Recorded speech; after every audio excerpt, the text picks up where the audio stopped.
the highest echelon of selling is the combination to really destroying it in sales.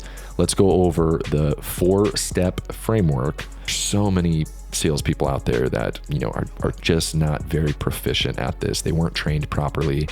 Something about them is just fake. What is going on, guys? In today's video, I'm going to be covering how I went from a desperate sales rep to a top closer without changing my pitch at all. So if you've ever felt like in sales, you're putting on this act, you're putting on this mask when you're selling, you're not being authentic, then this is pointed directly at you because I feel you. I have been there. 2 weeks into my first real sales job, I was in Sacramento, California, knocking on doors in 95-degree heat, getting my ass kicked, not getting one single sale. And the problem was, I knew my scripts frontwards, backwards. I studied them constantly. I was obsessed with getting them down and the attention to detail there. But something was off. People were on defense with me. They weren't listening to me. They were throwing a lot more objections at me than, I think they were throwing at the more experienced guys. And I couldn't figure out what the hell was going on because I felt like I was saying everything right. This was causing me to panic. This was a fully commission-based sales job, which now I absolutely love, but when you're first starting out and you're struggling as a salesman, it's scary and it can cause you to panic, especially if you were in the situation like I was, where I needed money. I needed money to take care of myself. When I went back to school, I needed some cash to be able to support myself through school, to be able to afford basic things like being able to go out to eat and, being able to just go out and not constantly have to check my bank account and stress about every single thing that I bought. I just needed to take care of myself. And this was, a fully commission-based job. And if I didn't make a sale, most likely, for me at the time, I thought I was just going to have to go back to the warehouse job that I had worked in the past, where I was stacking inventory in a warehouse, just doing grunt work all day long, getting paid minimum wage, because that's how I supported myself before that. And I definitely didn't want to go back to doing that. And so thankfully, eventually this changed. I was able to figure out what was going on here, why prospects were on so much defense with me, even though I knew all my scripts very well. I was reciting them perfectly with people. And I'll tell you right now, this shift was 100% internal. And it transformed not only my sales results and eventually led to me figuring out what worked and what didn't work and gave me a little bit more success in sales, but I think it had a compounding effect, a butterfly effect on my life. In fact, I know it did. Here's the first thing I want you to understand. The highest echelon of selling, the top salespeople in the world, from what I've studied, what I've observed from the best guys, and something I firmly believe in now, is that the top echelon is combining, of course, high-level sales frameworks, principles, mechanics, strategies, all that stuff's incredibly important, right? Sales is a skill. You need to know what you're doing. But the combination with authentic personality, delivering it through an authentic voice, and your own personality, making it real to you, is the highest echelon of selling and influence. And if you can combine those two, you will be an absolute sales god. This is something that I've told to every single person that I've trained getting into sales, and I've seen the transition happen. A rookie coming in, studying his scripts so much, trying to figure out all the stuff that goes into selling, the product knowledge, the sales processes, the customer types that you're dealing with, the company scripts, the industry specifics, just you're kind of hit with a fire hose of information when you first get into a sales job, and it can be really overwhelming. And what happens is, to compensate, you put in all your energy into studying the mechanics, the frameworks, the principles, that you essentially turn into kind of a robot. It's incredibly difficult for you to be authentic because you're trying so hard to put on this act. You're trying to get every word right, like I was in my first 2 weeks in that situation. People were on so much defense with me because I was so overly attention to detail that I was forgetting that I was in the people business, and people want to do business with people, authentic people. And when you come off as a script robot and inauthentic, this obviously raises red flags, which I've talked about in previous videos as to why, right? Their subconscious trust detection system starts firing off. What's this person's agenda? They don't seem like they're being real with me. Something about them is off. Their micro expressions, their tone of their voice, their body language. Something tells me that this dude has said this before to other people and he's not being real with me. And obviously, if that's the case, trust is going to go down, and people aren't going to be, comfortable handing over their credit card to you or wanting to do business with you. And the reason for this, kind of the neuroscience behind this, so you understand it, is that multitasking as an idea, you've heard this before, multitasking, it's a complete myth. It's impossible. Your brain legitimately does not have the ability to multitask. For example, try reading a book and listening to a podcast and trying to process, multitask both of that information. It's impossible. Your brain will simply just jump back and forth in between those, and you'll catch bits and pieces as your focus changes. Your mind can't hold, two things on the image, the screen of your mind at once.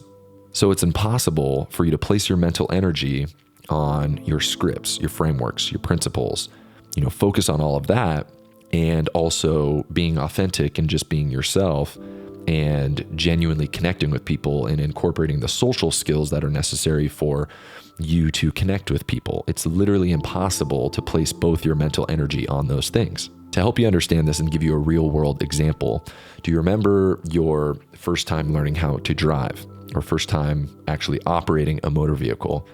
I don't know about you, but for me, my conscious mind was just racing. I remember my first time getting on a freeway, and I was placing so much of my conscious thought processes and my decision making on what to do and how to operate the motor vehicle and make sure, I didn't mess up. And it felt like these cars were just zooming past me like 1,000 miles per hour, right? It's a lot. All your mental energy, your conscious mental energy, remember we've talked about the conscious mind and the subconscious mind, your conscious mental energy and your thought processes are going into operating the motor vehicle. Now, at this point, once you know what you're doing, you don't even think about driving a car. It's moved completely from your conscious mind, your neocortex, which is the part of our brain that handles our decision-making, our thought processes. This is where your thinking mind happens. It's moved from there, the driving, to your subconscious mind, your cerebellum, which is where your automatic behaviors and your habits and your routines are stored. It's the same part of your brain that allows your body to breathe without you really thinking about it, and that allows your heart to pump without you thinking about it. You don't have to consciously tell your heart to pump blood throughout your body. This happens in your cerebellum, right? It's automatic for all your organs to function. And outside of that, just all of your habits and routines, if you become more aware of your behavior on a daily basis, you'll realize you pretty much do the same damn thing every single morning without really thinking about it. You've developed routines. Science tells us that 95% of our habits and our actions are automatic. They are habitual behaviors. We're habitual creatures. So anyways, with the car example, now you don't even have to think about it, where for me, when I'm driving, I actually enjoy it because my conscious thought processes can go more into reflective thinking. I have a lot of deep car thoughts when I'm on a nice long drive, right? You get stuck in your thoughts while you're just looking at the road, and everything else is just happening automatically, you operating the motor vehicle. And so what's happened there is the skill of driving the car, all the different things that you have to do, turning on the car, moving the steering wheel, looking over your shoulder when you're changing lanes, just operating the motor vehicle has completely moved into your subconscious mind, where you don't even really have to think about it. And because now it's moved from your conscious mind is open and available. You're not multitasking, where you can listen to a podcast. You can do some deep reflective thinking. You can hop on the phone with a buddy and really be engaged in the conversation. Now, think about trying to do that, calling a buddy and being engaged in a conversation your first time driving on a freeway, while your conscious mind is trying to handle, all the different tasks that you need to do in the moment before it became a habitual behavior, right? It's impossible. That'd be, I'd say not a very safe thing to do. And I'll tell you right now, sales works the exact same way. Once you are able to move your sales mechanics, your strategies, your frameworks, and use repetition to master these, where they move into your automatic behaviors, where you don't even really have to think about your intro pitch, for example. It just kind of happens on autopilot. What you can do is use your conscious mind. Once it's moved to the sales skills have moved to your subconscious mind, you can use more of your conscious mind. It's more free to focus on genuinely connecting with the person. Using social skills to really be interested in them. You can actively listen to them and comprehend the things that they're saying. You can actively scan their body language and get a feel for what kind of customer they are, if they're going to throw you an objection. And this gives you obviously a massive leg up on the dude, who's a newer sales rep who's using all of his conscious mind to get his script right, where there's no human element, there's no authenticity there. For a large part of my sales career, I managed pretty big sales teams going door to door, usually 80 to 100 guys, and trained them, on this. And it's funny because all of the best guys that I can recall throughout my career, I noticed this transformation happening in them in their rookie year as their numbers went up. Their numbers all of a sudden just, at first they're figuring it out. They're getting their scripts down. They're starting to get their frameworks down. They get steady numbers. And then all of a sudden they just take off and their numbers just explode, because after practicing and practicing and practicing, most of their mechanics and their principles had moved into their automatic behavior, where, they can just listen so much better to customers. They can be a lot more authentic. They can be more themselves. And then when they do their pitch for you, when I would role play with them and do their pitch, it sounds so much more natural because they're being themselves. They don't have to think in their conscious mind constantly, like, what do I say here? What do I say here in my script? Instead, it's just kind of automatic. They've said it 1,000 times. They get it. And instead they can focus on their tone, their body language, not what they say, but how they say it, which is, something I've preached for a long time. In sales, it's way less about what you say. It's so much more about how you say it, how you deliver it, your demeanor, your energy. So now that we understand that the highest echelon of selling is the combination of course, having the strategies down, the principles, the scripts, all that stuff, the right wording, all those mechanics, of course, are important, but also combining that with authenticity, your personality, delivering it the way you say things, right? That's why the top salesmen, they don't sound like other people. They sound like themselves, right? That's the combination to really destroying it in sales. Let's go over the 4-step framework to authentic sales mastery. Okay. Authentic sales mastery is the key, guys. There's so many salespeople out there that, are just not very proficient at this. They weren't trained properly. And they just don't have the human element in their selling. And I can go on and on and on about this. You've heard me talk about this before, but the human element is so important, because just think about you. If someone's selling you and you can just gauge that, this is like some rehearsed script. Their words might be perfect, right? You might be like, damn, he really, is nailing his words, but something about him is just fake, right? It's inauthentic. He said this before. He's not actually interested in me. He's just trying to get my money, right? And if that's the kind of agenda that you're catching with someone, then, obviously there's not going to be much trust there, right? You're going to think he has an agenda of just making money off of you as opposed to actually helping you. So anyways, the 4-step framework to authentic sales mastery. Let's get into it. Number 1, okay. Lose the script mentality. Lose the script mentality and instead think of sales as roadmaps and systems. Roadmaps and systems. In general, and I can go on and on about this, I'm sure you found out, I tend to over-explain things because I love, just giving you guys the value, right? But I'll try to keep this short. In general, in life, systematize your life. Systematize your life in every single way. Your productivity, your morning routines, systems. We are better when we have step-by-step systems. Think about trying to cook something, right? Are you better if you just get a ton of information thrown at you as like a book, for example? Or if I give you a step-by-step recipe to follow, which would you prefer? Obviously the step-by-step. It's so much easier. And so you need to do this in sales. What's happening is people are so focused on the script and all these words that they're given, especially when you start out, you're just flooded with just words of what to say. What you want to do is transition from focusing on the scripts instead to focusing on certain checkpoints that you need to guide a customer down, a framework that you want to guide a customer down that leads to a buying decision, okay? And every industry is a little bit different, but I have a framework for you that I've taught, throughout the years that, I think is applicable to selling literally anything. I don't care what it is. A house, right? Clothing, pest control, alarm systems, insurance, whatever you're selling. I don't care what it is. If you guide a customer through this 6-step roadmap, I call it the simple sales roadmap. I coined it that because it's pretty damn simple. It's a simple sales roadmap.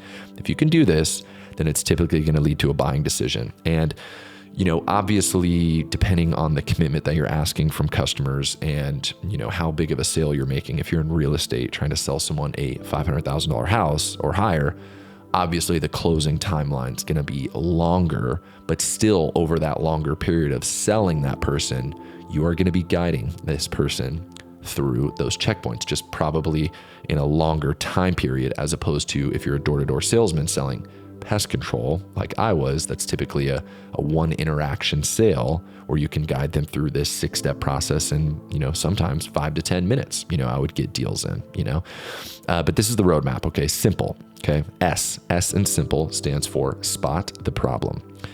Every single sale starts with a problem. You are a problem solver if you don't already understand that. People have problems all around you, right? And they're constantly looking for solutions to remove stress from their life, run away from pain, right? Or move closer to pleasure. Those are the only two incentives for us as human beings. We're constantly trying to avoid more pain in our life, stress, frustration, problems, things that just aren't optimal, causing us, just issues in our lives, right? We're constantly trying to run away from pain, and we're constantly trying to move towards pleasure, right? And so every single sale starts with a clear and established problem. And to not go too into detail with this, I'll say it's really important that not only you are familiar with the problem. Obviously, as a salesperson, you need to be very aware of the problems that you solve as a salesperson with your product or service, but it's incredibly important to get the customer to establish with you their specific problem. And you do this through effective questions, obviously, throughout this entire roadmap, but especially with problems. You need to have a clear problem established. It's not enough for you to know they have a problem. It's incredibly important for the customer to verbalize their problem to you. Even if you already know their specific problem, you can see it, right? Get them to verbally admit it and establish that problem and get them to be aware, like, okay, this is my specific problem, right? Okay, moving on from S. Okay, you spot the problem. Okay, that opens up the floor for you to sell them on a solution. No problem. Why do they need a solution, right? After S is I, right? Simple. SI is indicate the pain. Indicate the pain, right? Buying is emotional. It's not logical. We've talked about this before. Buying is always emotional, not logical, okay? So the problem is not really why they would buy. The reason they would buy is to avoid the pain, right? The emotions associated with that problem, the negative emotions that it causes them, whether that's, stress, maybe that's, a lack of love in their life, low, feeling, depressed, just depends on what you sell, right? You need to be very clear on the negative emotions. For me, it's peace of mind, right? If you're selling, a home service, right? It's, having the peace of mind of a clean home, right? If you're selling insurance, then it's, you're getting people to run away from the pain of thinking that, they're going to leave their family with a financial burden after they pass away, right? Whatever that is for you, you need to get really clear on the pain, the painful emotions that you are helping people get away from, right? What are the painful emotions associated with this problem that you've had them establish? And once again, you want them to establish the pain. So you use effective questions after the problem to get them to talk to you about how it makes them feel, right? How does that problem make you feel? What has that done for your emotional well-being, right? Why is it important for you to solve this problem? Well, it's been really stressful and, it's really causing me to, not feel very fulfilled in my life or whatever that, that is for your industry. Okay. So once again, S, I, indicate the pain. Okay. After I is M. M stands for match with your solution. Okay. This is obviously where once you have their problem, you've indicated the pain that they're trying to run away from. Okay. And you've got them really clear on those two things. Then we want to match with our specific solution. And the key with matching with your solution is you want to tailor your pitch. You want to tailor how you present to them the solution based on their specific problem. Okay. For example, going back to all the pest control guys that I would train, we know that a lot of these people that we're coming across, sometimes we could see it on their home. They had massive bug problems, right? It's so funny that I talk about this now, but it's a random industry, but it's incredibly high need, especially in Texas. Any people from Texas, you know what I'm talking about. I ran a business out there, the sales and marketing side of it, for a long time. But that was the big problem, right? Is that people got bugs and nobody likes to live with bugs. Very simple industry, right? But it wasn't enough for us to just present to them a solution to bugs. We want to know specifically what kind of activity that they're seeing, specifically which bugs they've seen, and how often and in what quantity, right? And that's going to change the way we present our solution, right?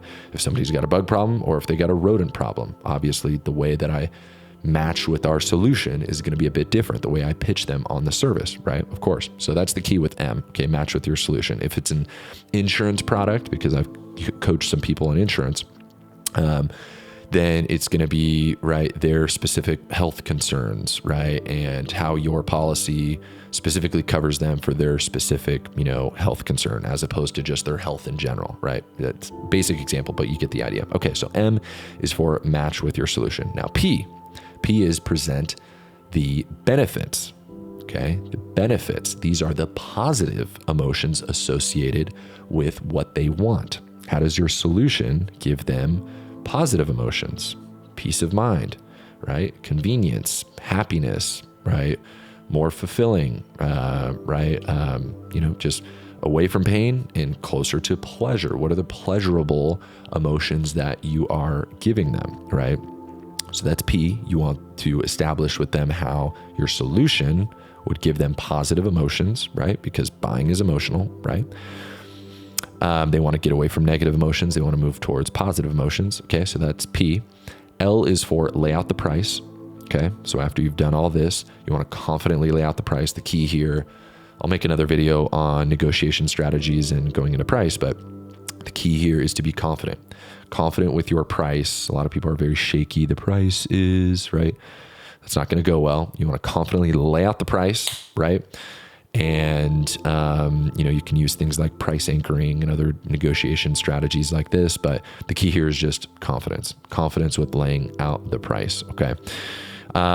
E. Okay. So SIMPLE is for execute the close, right? Last, but certainly not least, and incredibly important. Closing is a whole nother skill. I'll make a video on closing strategies because I could talk forever about it. But, once again, you want to be confident here. You want to use the right close, depending on your industry.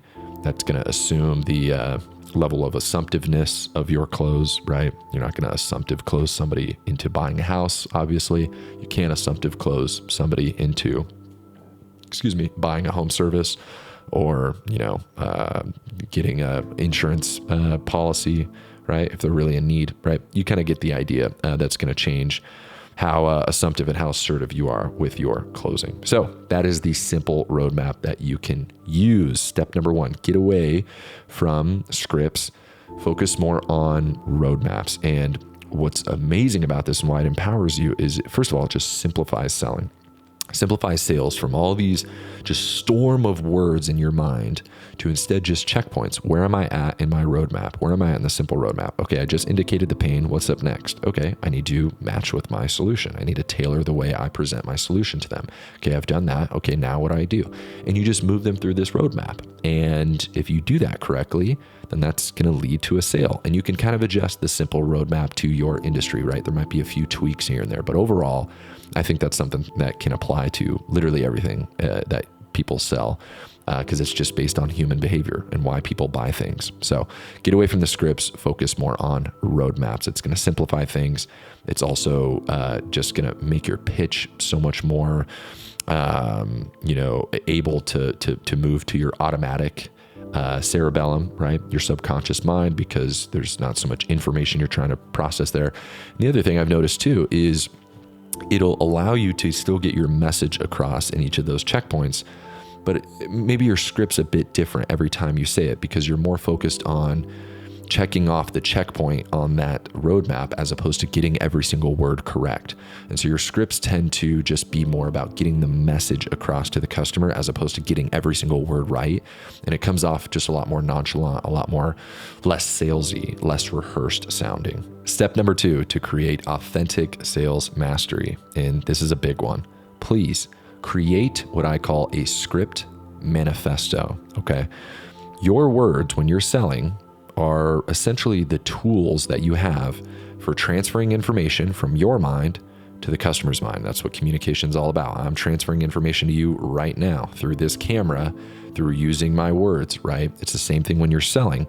The key with high-level communication, high-level selling is transferring the right information, obviously, to the person's mind, triggering the right emotions based on your words. But the crazy thing is, most salespeople rely on memory for this instead of, having everything organized and having a master document with all of their words. If your words are your weapon as a salesperson and have a massive effect on your success, why the hell are you focusing or using just your memory to, have all these words down? It's crazy to me. So what I mean by a master document, a script manifesto, is you should have a doc on your computer, right? I created one my rookie year, and every single year I've made it better and made little adjustments here and there.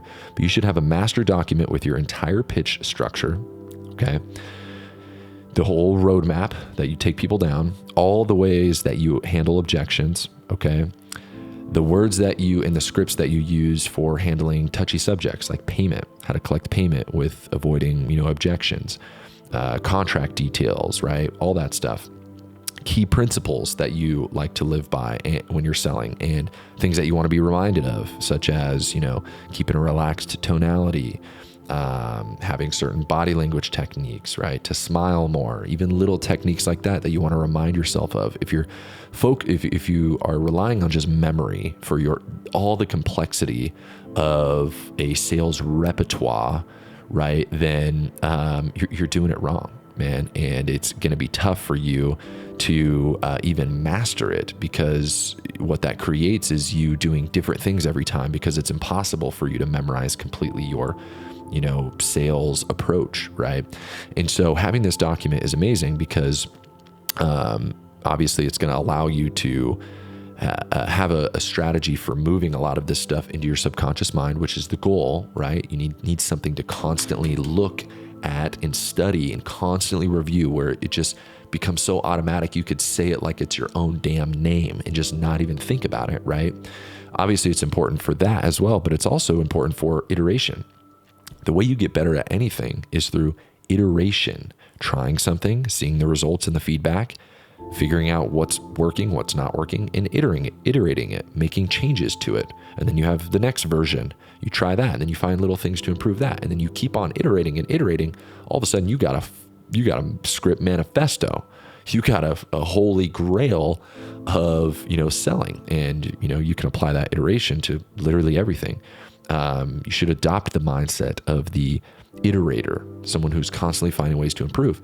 Eventually you get to the point like me, a few years into my selling career, this script manifesto was pretty damn dialed. I mean, I was the top rep for year after year after year, hitting new company records every single year, where it got to the point where there was just little words that I would find, not even phrases or sentences, that's kind of how it starts. Eventually it just got to a point where it was pretty damn dialed in, where every once in a while I would say something and I'd go, you know what? I don't really like that one word I use. I think a different word for that would serve me better in transferring the right information to the customer's mind. And I'd just make that little tweak on my script manifesto, study it, make that shit automatic, and then I'm ready to rock and roll again. So there's so much benefit to this. If the goal is to move a lot of this stuff into your subconscious mind, you need something to look back at. You need something to iterate. So create a script manifesto. By the way, my friend, if you are getting value out of this so far, if you are enjoying this, if you are learning a thing or two, please do me a favor. hit that like button. Helps my content reach a lot more people out there and provide more value to more people, which is my goal. And also consider subscribing. It would mean the world to me. And that way you can see when these videos come out every single week. And my goal is to drop absolute sauce in these and give you guys some serious value if you're learning about selling, if you're learning about online marketing, like personal branding, self-development in general, neuroscience, all that stuff. So make sure to like the video and consider subscribing. All right, let's move on. Step number 3 to authentic sales mastery, and our goal of moving all the frameworks, principles, strategies into our subconscious mind, is role playing. And I'm not talking about the one in the bedroom. Okay, get your mind out of the gutter. All right. But role playing, I think, is the most underrated habit, most underrated strategy for sales training. I don't think people do it enough as it is, and they definitely don't do it enough once they start adopting this as a sales training strategy.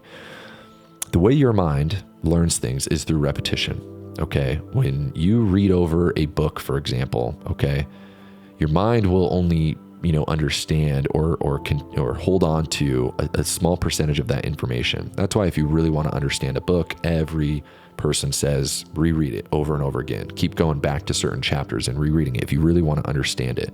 Repetition is the key to understanding everything. And there's really no other way about it. I mean, think about how you learned how to play the sport that you did growing up, the instrument that you did. Think about driving a car. We talked about that earlier. It's just through repetition and continuing to do it where all of a sudden you're driving your whip and it's like your mind is totally on something totally different, but you're just automatic. You're just operating the vehicle, getting in, turning it on, driving, and your mind might be somewhat totally in a whole nother universe, right? Because it's moved to your subconscious. So repetition is always the key. Make sure, you are constantly role playing. You have your script manifesto, right? You're not focused on scripts. You're focused on roadmaps, right? You're trying to get this roadmap down, right? Role play your scripts constantly, where it just becomes automatic. You don't have to really think about it, right? Eventually it will. Then you could focus more on the roadmap and then study and use repetition for your roadmap as well until that becomes automatic, where you don't even have to think about your damn roadmap. You're just naturally guiding people down these checkpoints and you're just crushing it with them, right? So role playing, that is the third step. Very basic, very simple, but super, super effective. The fourth step to authentic sales mastery is developing what I call a service selling mindset, okay? Here's kind of where everything comes together, where everything kind of clicks, okay? I want you to stop making the same mistake that a lot of new people do getting into sales, which is obsessing about your commission. Okay, don't obsess about commission. And I did the same thing. I was dead broke. I needed to make money. I'm 2 weeks in and not having a sale. I was obsessed with making money. This only makes things worse, okay? Instead, you need to shift your mindset to obsessing about how can I serve this person to the highest degree, obsessing about their problems, obsessing about their goals, obsessing about the painful emotions you're trying to get them to run away from, and the pleasurable emotions, the positive emotions that you're trying to move them towards with your product and how your product does that. You need to obsess about that. And I promise you, this isn't some virtue signaling, altruism, where, I'm just focused on helping people out. I could care less whether I get paid or not. No, I'm trying to make money in sales. We all are. We're trying to get that bread. Let's be real. But the highest forms of business is where both sides benefit and, both sides get something out of, the business interaction, right? The business deal, right? And if that's not the case, then, that's not business, right? And so a lot of new sales reps, they're ultra focused, right? Their sales company is like, you can make this amount of money. Here's all the scripts, get the people to just say yes to it. And they're just ultra obsessed on selling. And whether you realize it or not, you could try to hide this. It shows in your body language. And it did for me when, I first started. My first few weeks, I was ultra obsessed with my commission. I was dead broke. I needed money. Man, I didn't want to go back to that damn warehouse. And I was 2 weeks in, no cash. Like every single door, I was like, how can I get money out of this person? Because I need money. And this only negatively affects you more because whether you realize it or not, it shows in your energy. It shows in your body language, your tone, your just overall demeanor, right? And people can smell it off you. Their subconscious trust detection system fires off. Even if they don't even realize it, just something about you is inauthentic, right? That you have an agenda. And obviously that's just going to kill trust with you. And so instead, you want to genuinely focus on helping people. And I promise you, obviously this is just the right mentality to have when you're selling morally, but also if you want to make the most amount of money, I promise you, this is the best way long term. Because people will feel that in your energy, right? They'll feel that you are an expert on their problems, their situation. They'll feel that you're taking more of a genuine concern in helping them. It'll push you to more actively listen to their specific problem. And they'll feel this, that you actually care. You'll just come off more as a credible figure who's actually trying to solve a problem to them. And a person worthy of them handing over their credit card to you. That's what we're trying to do in sales. You're trying to get people to invest their money into you.